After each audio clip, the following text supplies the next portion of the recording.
Welcome everyone. It is Wednesday, September 29th, I believe. Could be wrong. And it is Ash Wednesdays. Oh, what's in the bag? Well, it's not InNOut. And nothing wrong with InNOut. Had a craving today for Mexican food. And while this isn't my favorite Mexican food place, they do have pretty good roll tacos. Taquitos for you people outside of Southern California and Mexico. Wanted to sound official. So this is what I get. It's $5, 5 rolled tacos. They gave me 2 forks for some reason so we could share. Make sure you get lots of salsa. Their red salsa is really good. And I don't know why I'm showing that off, but you know, people like looking at food. There are whole YouTube channels, much more successful than my own, that literally just go through drive-thrus and get food and show it off. Yeah, and there you go. In fact, I don't know if any of you guys have heard of a channel called the Hodge Twins. I think the channel's called Conservative Twins. It's 2 black guys, and they're pseudo like comedians, and they kind of critique the bullshit in politics, mostly the Democrat Anyways, if you've seen them, you know what I'm talking about. The other guys go, oh yeah. I can't do it because I don't have that deep, bassy voice. But they also have another channel where they just literally go through various places and drive-thrus and order food and show it off and give an everyman's review of it. Like it's silly. And there you have it. And also talking about food, and there's my dog. You can hear her little paws tappity tap. Anyways, people, if you're looking at cross-eyed and you're going, what the hell am I watching? You're just not one of those people. But look at this. This is gonna be delicious. Piled high with guacamole and cheddar cheese, a little bit of shredded lettuce, some diced tomatoes, a little cilantro, queso blanco, a little sprinkled on there, and then I just drench this in salsa. So there you go. That is gonna be my lunch, dinner, supper, snack. I don't know. So there we go. Now aren't you excited? You got to see. You're like, well, where's the InNOut? We came here for the burger riot. Look, I love InNOut. The price of beef is going up. So double used to be $4, and over the past year it's risen to about $5, and that's a huge increase. And you're like, it's just $5, Ash. I mean, I get you. I get you. It's not that much in the overall saying things, but it's the psychological thing, really. You get used to paying the $4, and that $5 seems ridiculous. And I just paid $5 for this, but like I said, I was in the mood. It sounds like a stupid excuse. I love InNOut. Actually, my buddy just texted me while I'm in the middle of making this video. Popped up on my screen. You guys didn't see it. But anyways, he said he's going out to eat with someone. So we're not having dinner tonight. Normally we eat dinner together or make something or whatever. But so I just wanted these to be more of a snack. Anyways, who cares? So you came here for comics. Let's get on with that. Now, I haven't been to the store in like 2 to 3 weeks. So it's a little bit bigger stack than my normal pull. Now I know as far as comic geeks go, especially YouTube geek, like I don't pull a lot of comics. There are people that just fucking buttloads of comics, just shitting them out there. Man, I'm getting kind of vulgar on this episode. This is an experimental one. But, you know, here's the thing. I don't have time or money to waste with mediocrity. The comics are too expensive. Most comics are $3.99. They're pushing that $5 envelope. And a few occasions, like with Batman Urban Legends, it's $7.99. You're going to start charging that price. They better be awesome, because $7.99 is the price of HBO Max right now. You know, it's like, it's just kind of the principle of it all. Alternate comics are $1.99 if you can find them. So I my thought is this: just get the best of the best. And it's not just comics that's an issue. This goes with every genre. I've long had this philosophy way before the wokeism of the media and things like that, going back decades. I've had this philosophy that pretty much every medium that's out there is about 5% good. Now, I know a lot of you, there's a lot of people out there, and I don't mean any ill will or talking down to anyone. This is not my intent, but I don't know how else to say it. There's a lot of people whose threshold of quality is a lot less. There's a lot of people who are satisfied. They'll watch a CW TV show and they'll be like, this is cool. This is awesome. And look, if you're genuinely entertained, more power to you.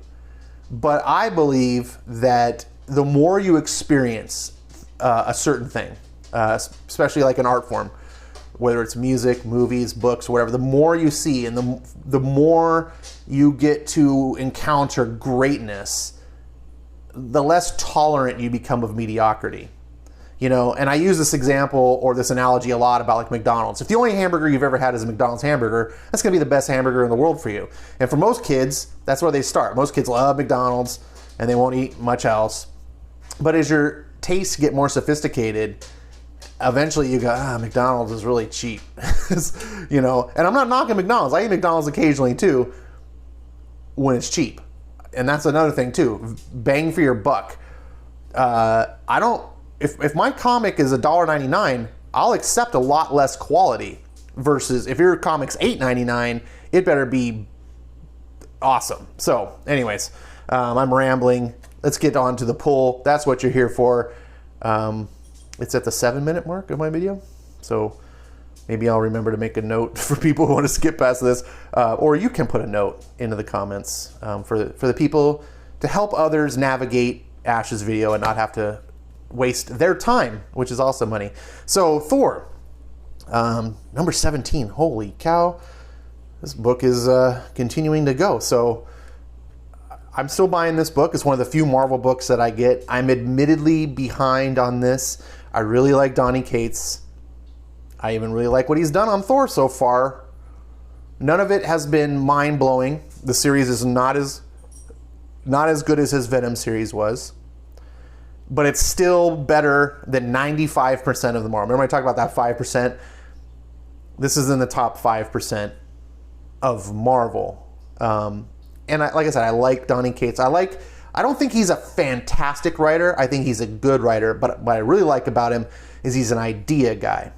He's not just rehashing the same exact crap over and over again in a really just mediocre way. And he loves comics, you can tell. All of his comics connect together, which makes you feel like it's part of a shared universe. And that's what I love about the big two. That's why I read Marvel and DC, or at least used to, is because I love the idea that what happens in this book will matter to every other book, even if it doesn't cross over. A lot of people think continuity means like, oh, the characters are appearing in each other's books, and like, no, it doesn't. But it does mean that if Thor, destroys half of Manhattan for some reason, because he goes crazy, some villain mind controls him, well, I don't know, whatever. That in the other books, if they happen to be in that part of Manhattan, they're going to be like, oh, look, there's a crater here. I wonder why that is. Little box with the editor's note, star, see Thor, blah, blah, blah, where he, that's continuity. And when you read the Donny Cates books, start with Thanos wins. In every other book you'll see things matter. Silver Surfer Black. Oh, Silver Surfer Black encountered Null 1 billion years ago. That actually mattered to like King in Black and what's happening. King in Black, of course, created all the symbiotes. That matters in his Thor stuff. And it all interconnects, even though it doesn't just crisscross over all the time. Anyways, so Thor is a fun book. Like I said, I get behind on stuff. It's mostly because of my procrastinary nature. Is that a word? I've been liking the art. This is a new artist though, so I don't know. Covers are still good. This is a classic tropey cover of Walking Away from Moors, but whatever, cool. I'm hoping this is still good. I'll let you know for sure. I'm like 3 or 4 books behind, so I'll catch up. Speaking of best books at Marvel, Daredevil Lockdown Part 4. Daredevil has been the best ongoing book at Marvel since number 1. For 34 issues, this has been the best book in Marvel. Do not believe anyone else that says otherwise, including yourself. If you say otherwise, don't trust yourself. You've been cajoled. Is that the word? A lot of people, I've been hearing some discontent about, oh, he's just still in the prison and blah, blah, blah. And I go, I don't think you're reading these books. I think you're listening to some YouTube viewer give you some opinion and go, oh, he's still in prison. And then you read that, you watch that video or read the headline, and then you form an opinion and they're like, oh yeah, he's still in prison. And you act on, we become the society that does that. We read a headline and we just assume now we're knowledgeable about the subject. Headlines are now the new Cliff Notes. No. Daredevil is a good book. And the prison stuff, I admit in the beginning I was like, oh, he's going to prison? What? But Chip Zdarsky is arguably the best writer at Marvel. Might be the best writer in the big two. Maybe. There's some people give him a run for his money. Robert Venditti's really solid. Yeah. You guys know. There's not many left in the big two anymore. Definitely at Marvel. Anyways, now when his buddy, artist Marco Cicchetto, who's not on this issue, unfortunately, does the art, it's a 1-2 powerhouse. There's no competition. He's the best, maybe the best artist at Marvel with the best writer. And Daredevil's a great character. The prison story is actually good. It is not a story of like, oh, let's get Daredevil in the suit running, or sorry, Elektra in Daredevil suit running around being Daredevil, and we'll have Daredevil locked away for who knows how, for whatever. Like, they always do that. Like, remember when Batman, did he die or go to some alternate dimension or something happened when Grayson had to fill the suit? Oh, it's going to be a new Batman. Everyone knew Batman would eventually be back, right? But it was an excuse to like have Grayson run around as Batman and have something new. So it's easy to assume that this is following a similar trope. And Elektra is running around as Daredevil, but it's only like a third of the book. Most of these issues are featuring Matt Murdock as Daredevil in prison. And it's a Daredevil adventure in a state penitentiary. So you still are getting Daredevil, and he's still being Daredevil, and it's just in a new environment that you probably haven't seen before. And I give credit for that. The biggest fault, honestly, with this story is that Cicchetto has not done all the issues. And we kind of now know why, because they're doing this big Daredevil event with Cicchetto. And they did the same thing with Venom, right? When they decided to do Absolute Carnage and King in Black. It was like Ryan Stegman all of a sudden was like not drawing the issues anymore. It's because he was working on that big event. So this is a good book. Highly recommend it. As an ongoing series, you can't get home runs every issue, but this has been remarkably solid. And as a whole piece, I very much am enjoying it. I am very much not happy with Marvel editorial and doing this new event, and they're canceling 36 is the last issue. You know that Marvel will have to screw up everything, because that's what they do. Now, because Marvel screws up everything, I almost didn't get this book. But friend of the channel, RDV, also known as Froggy, also known as Backyard Moments, also known as, dude, you're getting more names than Englantine. But he talked me into getting this because I loved Erratic so much. And this is the same guy, Kari Andrews, writing and drawing. And it's amazing fantasy. And I was like, I just think this is a gimmick. I don't know. Marvel. I don't trust Marvel. And I got the first issue because I was like, that cover was beautiful. And I was like, what? Well, whatever.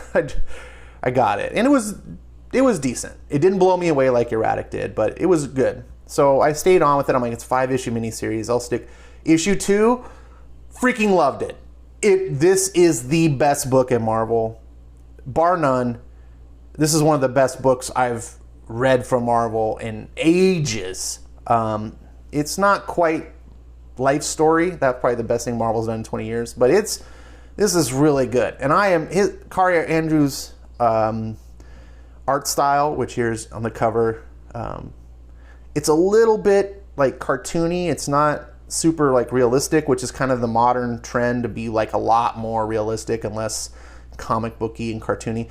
I appreciate this stylized art. This is Black Widow on the cover. The whole premise of this story is bizarre. Amazing fantasy is the right term, like the title for this. It's Black Widow, Captain America, and Spider-Man separately but together, for some reason whisked away to this planet. I think maybe it's the afterlife. I don't know. They haven't really come together yet in the story. They're kind of each having their own separate adventures. Why they're there, they're off doing different things. It's a little bit of like Flash Gordon, right?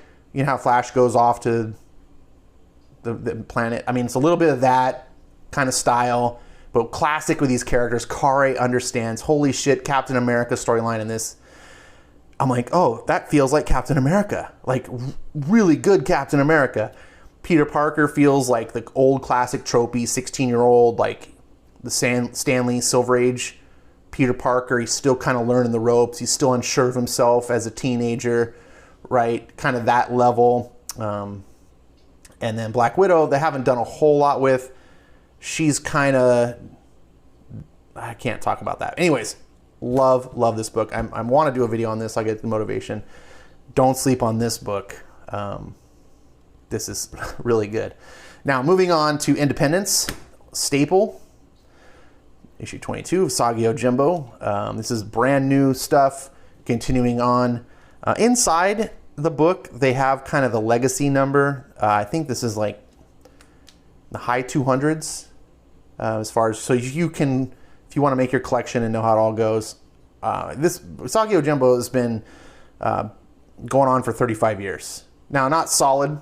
There's been downtimes, but this book has been arguably one of the best independents out there for 35 years. Solid. Stan Sakai writing and drawing every single issue. This is his baby, and I can't speak highly enough about this. Sagio Jimbo is fun, parable style storytelling of feudal Japan that started off with Stan kind of discovering his ancestral roots. He's a Japanese American and learning Japanese history. And as he was studying Japanese history in the samurai era, he was incorporating fictional books. So every book at the end would have some piece of like little factoid that you could, if you were interested in samurai lore and culture and things. And the art looks very cartoony, and that can turn people off. Admittedly, it turned me off in the beginning. I was like, I don't want to read some silly cartoon rabbit, but the storytelling is mature. It just has the backdrop of characters that look like this. Every character in the book is an animal. There's no humans. And that really helps tell stories of racial diversity, class systems and structures and things in a really interesting way without having to push modern politics of, you know, actual human races in there. There's none of that. And there's never been any of that. And like I said, this is just a classic parable tales of a wandering Ronin trying to find his way in the world since he let his master die a long time ago. And as a samurai, that's like a super shameful existence. But he does good, and it just has adventures, and it's just so fun. This is a classic example of a type of comic I want to collect. I just want to keep buying. I hate miniseries. Just keep tacking on the numbers, and I just want to buy it every month and watch my collection build up slowly but surely. Speaking of ongoings, Undiscovered Country. This is that bizarre book by Snyder and Soule. Some people said pronounce him Soule. Do you know the actual? I was told him Charles Soule, but I've heard people say Soule. So I don't know what his actual pronunciation is. I would like to learn. A lot of people avoided this book because the cover of the book, their first issue, had like America and a big wall around it. And a lot of people, it came out during the Trump era, like a lot of people were like, oh, it's anti-Trump. It's not. It's really not. It's a really cool sci-fi story, kind of in the vein of Lost. Remember that TV series Lost? Now, remember the good parts of Lost where you liked. It's that sort of thing, where it's like, why is this weird stuff going on? I don't understand. And there's a really cool premise. So this is a cool book. I like Snyder. Some people don't. Speaking of people who don't like Snyder, I was recommended a book by our boy Skip and Tosh, you may know, Echolands. Now, I have the book sideways like this because this is the spine right here on the left. The book opens up this way, lengthwise. And the art in this book is gorgeous. This is the B cover of issue number 1. It is, well, let me just show you. I got a camera here.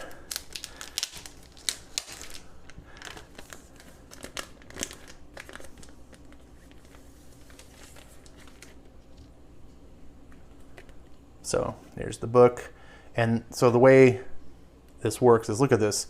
I don't think the camera is going to do this art justice, but full, like, it just massive page spreads of art. And I love the way these panels blend. Like, see, this is all connecting shot, just divided with gutters. But just gorgeous. Comics are a visual medium. If you're buying them just to read stories, you know, as long as you're enjoying it, I guess, more power to you. But just go read a novel. You know, you're getting much better writers typically if you're reading a good novel. Don't read a Chuck Wendig novel. But the experimental style of the, oh, that's really violent part there. The experimental style of the layouts using the whole widescreen is really just breathtaking. And I don't know if I can just get this closer to the camera so you can see some of the detail.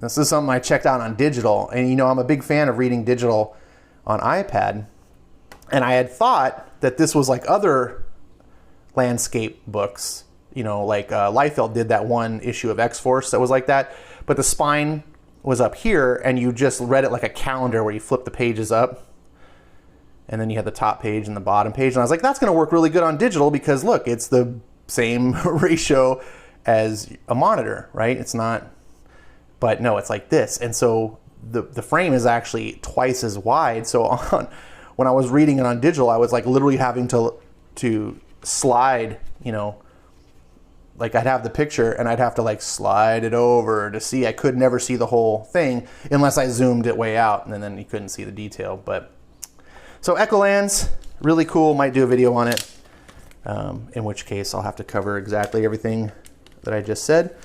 The quality of the book, it's got a nice, glossy, thick cardstock cover.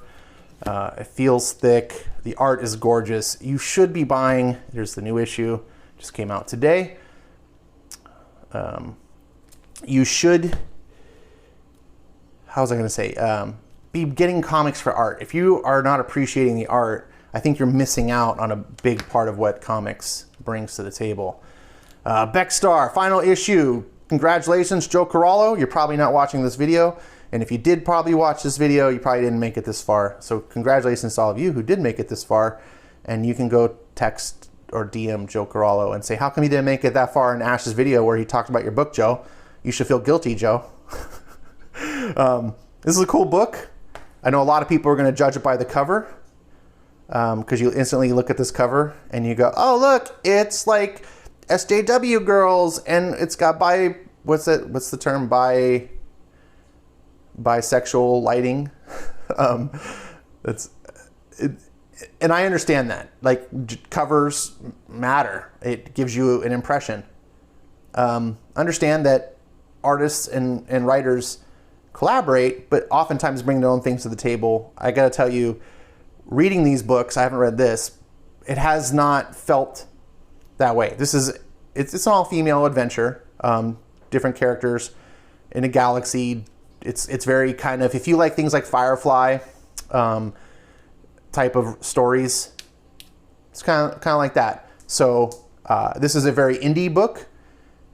This is how indies like used to be, more garage band style sort of stuff, more works of like passion, not commercial arts, and you feel that. That's kind of a refreshing thing I like about Beckstar, is I don't feel like this is just a commercial work for hire, just slapping something out there. And Joe seems like a cool guy. He doesn't talk to me anymore. What's up with that, Joe? I'm just kidding. So this is 5th issue. Maybe I'll do a video on this. I also had a video on after the first issue came out featuring Joe, where we had an interview and talked. So if you're curious, check that out. And there's a trade coming out of this too. So if you missed this series and you want to check it out, support indie comics, support good people on onto YouTube. Wait, yeah, he's on YouTube's and Twitter's and social media. Then there you go. You got support good people and good comics. Blade Runner Origins. I'm behind on this. Skip has been loving Blade Runner Origins. I need to catch up. And also Blade Runner 2029. Now, I jumped on this bandwagon because of Blade Runner 2019, which is a fantastic book, in my opinion. Wes over Thinking Critical for a while was saying this is the best indie comic. It's so good. And I was like, right.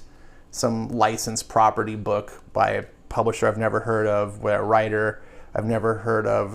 I was like, I snubbed my nose up to it. And I readily admit, you know, look, you may disagree with my opinions, but hopefully when you're watching my videos, you listen to me and go, you know what? Ash may be wrong, but he's being honest. I'm not trying to bullshit you. I'm not trying to push any agendas. This is really what I believe. And I admit my biases and when I'm wrong. And partially I admit those biases because they may not apply to you. So if you know, hey, Ash is biased towards that.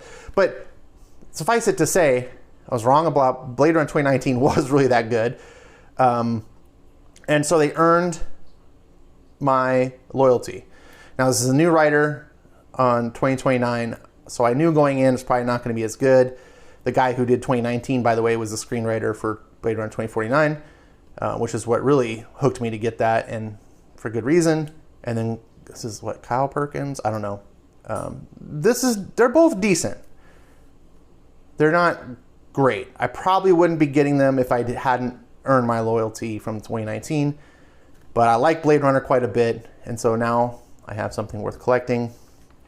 And finally, something worth collecting, speaking of, I love segues, is Berserker number 5. I got the shiny. Woo!